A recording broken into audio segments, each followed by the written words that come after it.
Francisco Rodríguez é unha persoa fundamental para a historia contemporánea de Galicia. É polo seu traballo político e tamén polo seu traballo investigador e divulgador da nosa cultura e da nosa lingua. E eu quero centrarme nesta segunda faceta, a faceta do investigador, para o ensaísta. Son moitos os traballos que podemos ler de Francisco Rodríguez, como digo, sobre a nosa lingua, sobre a nosa literatura, e distintas publicacións monográficas. Eu citarei soamente os libros da súa autoría exclusiva, que, ademais do que os presentamos, o da análise sociolóxica da obra de Rosalía de Castro se citado, pois teñen títulos como, e son os libros que moitos de vos xa coñecedes, A evolución ideolóxica de Manuel Corrosa Enríquez, Conflito lingüístico e ideoloxía na Galiza, Eduardo Blanco Amor de Sacogo de Nación Negada, Literatura contemporánea, problemas de método de interpretación. Hai unha parte totalmente nova neste libro que se fai referencia justamente a que tipo de persoa era Rosalía. Porque eu sentí a necesidade de que a xente pudese, polo menos, ter un perfil que non fose unha invención ou unha opinión, sino que en todo caso fose a opinión e a forma de parecer que tiñan moitos dos seus amigos e moitos dos seus conocidos sobre ela. De tal maneira que pode sorprender que todos os que coñecían, que eran amigos dela ou do seu marido, a calificaban desta maneira. Por exemplo, Forteza Valentí, un mallorquín que traballaba na Academia da Historia e que despois acabou sendo un escritor en lingua catalá, decía que era simpática. Un home como o chantre da Catedral de Salamanca, ao que dedica un poema do conto de Vidal de Cantares Gallegos, que levaba xa 33 anos en Salamanca como chantre e que fora de orixe popular dunha aldea de Celanova, decía que era unha extraordinaria mediadora para convencer a Murguía das cousas que el quería que Murguía fose convencido. Sempre recorría a ela como intermediaria. E decía, ademais, que era un incansable traballadora. Serafín Avendaño, o pintor de orixe vigués, consideraba que era revolucionaria. Juan Galloso, un amigo do matrimonio de Ferrol, decía que era unha muller digna.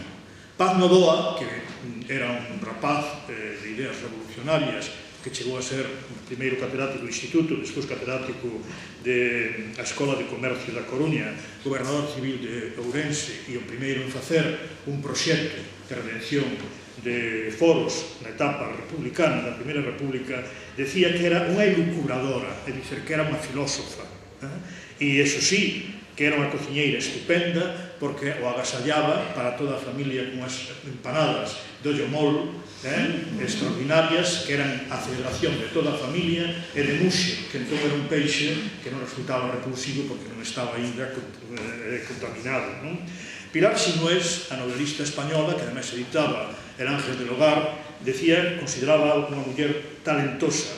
Pérez Rollo, o abogado da Coruña, que tiña unha filla a que quería converter en poeta e que enviaba os exercicios poéticos da súa filla ao matrimonio, considerando máis importante a opinión de Rosalía que a de Murguía, decía que era amável e ilustrada. Pero, sobre todo, interésame porque é unha forma de describir a unha muller de maneira tan sintética e tan clara, tan sorprendente, unha carta dun rapaciño, que ademais non era nin autoridade, se investigásemos moito, mellor acabamos sabendo quen é, pero que se chama Huzen, e que era amigo do matrimonio e que foi a vivir a Salamanca, desde Santiago.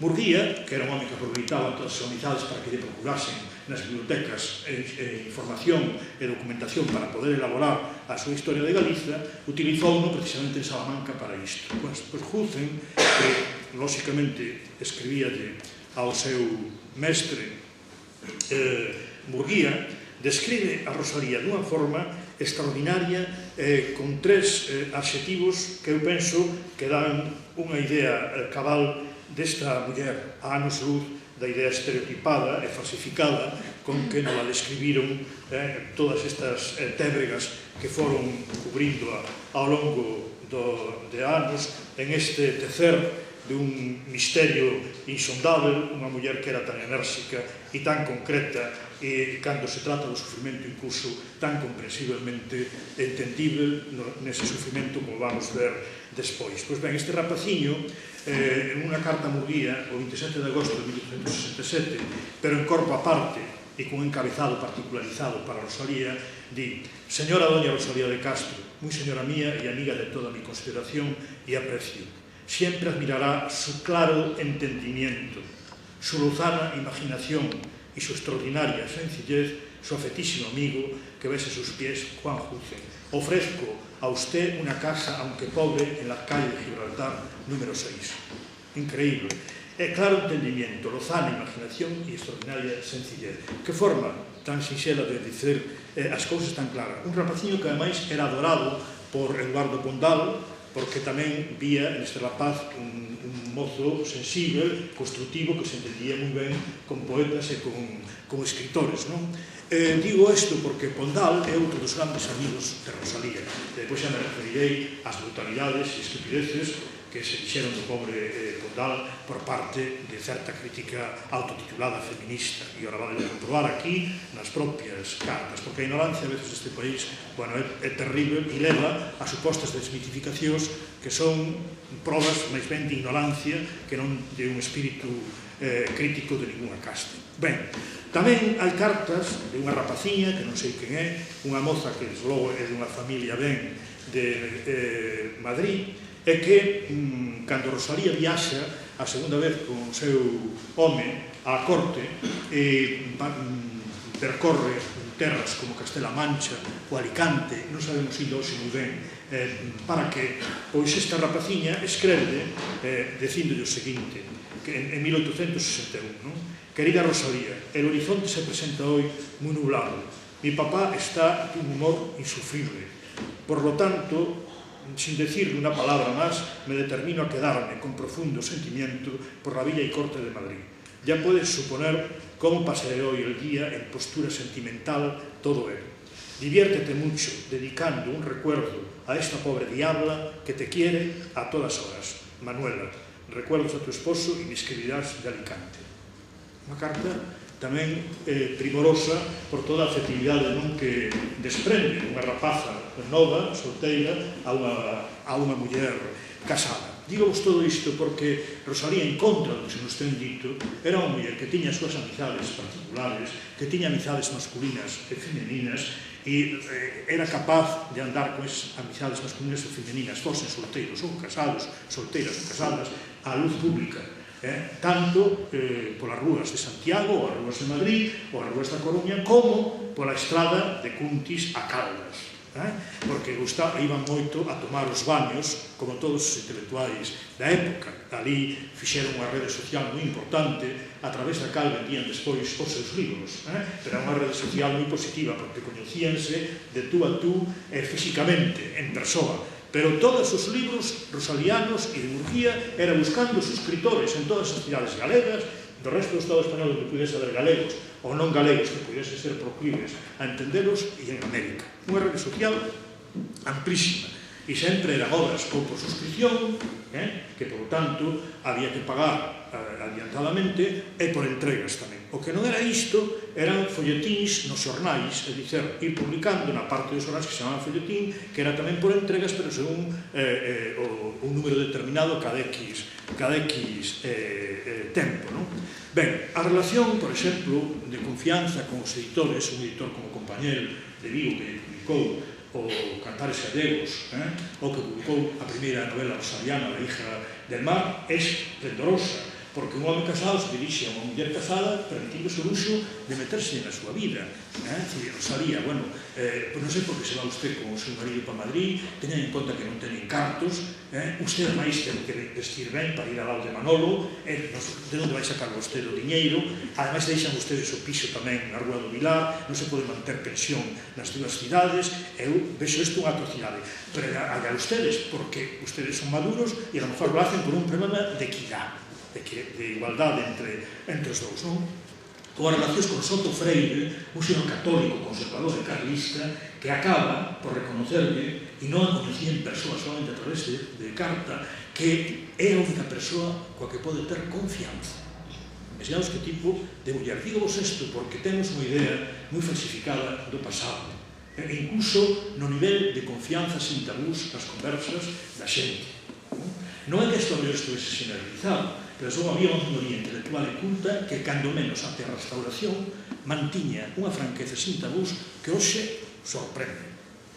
Bueno, por exemplo, para que vexades a amizade de Rosalía con Pondal, pois vámonos ver como evoca Pondal a través dunha carta a súa estancia no balneario de Caldas, onde estivo con Rosalía. Entón, en 1867, cando Rosalía está ansiosa, xa de ansiedade editorial, porque está para publicar unha novela da que espera moito, sobre todo espera sacar cartiños, porque era unha escritora profesional. Rosalía non se pode estender sin a concepción dunha muller que ten capacidade artística e que quere demostrar e que ademais quere vivir desa capacidade artística.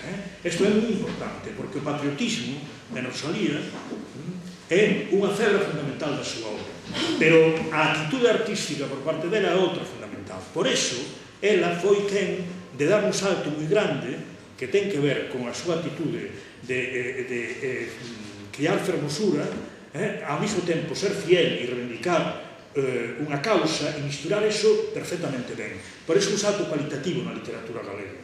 E curiosamente, máis un salto non solamente artístico, sino tamén un salto ideolóxico, porque é a primeira persoa que se pode tratar no campo da literatura que non ten ningún tipo de tabú a respecto de considerarse exclusivamente galega. Exclusivamente galega. É a primeira muller que ten unha conciencia de que todo non é o que non é Galiza, para ela é estranxeiro. E esa mentalidade é inusual, non atopamos ningún outro escritor ou escritora da época, ni siquiera no seu marido, que todos estaban alarmados polo problema dun patriotismo galego que non era capaz nunca de romper cos ollos da españolidade, en maior ou en menor medida. E iso nos explica que sea un caso tan xenuíno, tan especial, tan peculiar. Pero mirade como se dirixe Pondal a Murguía. E Rosalía, como sigue? Supongo que la habrán aprovechado bien las aguas de Caldas, en cuyo punto pienso verla tal vez el verano entrante.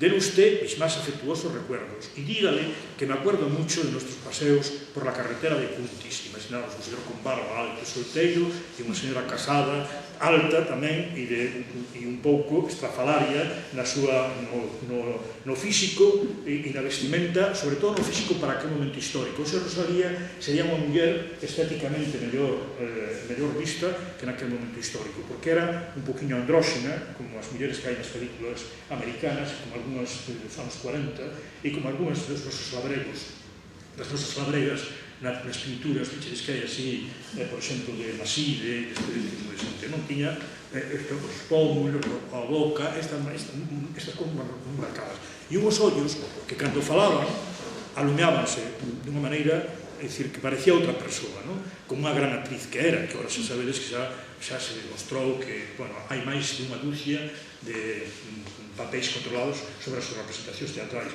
Curiosamente, descobertas nesa santa Fundación Penzol, o cal quer dicir que estuveron de ter moi guardadas durante moitos anos para que ahora alguén as descubrisse agora, non? Hai prácticamente uns aniños, quero dizer que non é normal, porque isto non é precisamente a Biblioteca Nacional de non sei onde, onde as cousas poden estar perdidas nun caixón. Se estaban perdidas nun caixón é porque alguén lle interesaba, non? Pero, bueno, entón, dele usted mis más afectuosos recuerdos y dígale que me acuerdo mucho de nuestros paseos por la carretera de Puntis y de nuestras críticas conversaciones acerca de las bañistas. Mirad quién era Pondal. Y que no sé a quién recuerdo más, si a Joaquina Jimeno, a Vitoria o a la de Pérez de Esa. Todas, como otras tantas amazonas, se disputan con ardor mi corazón.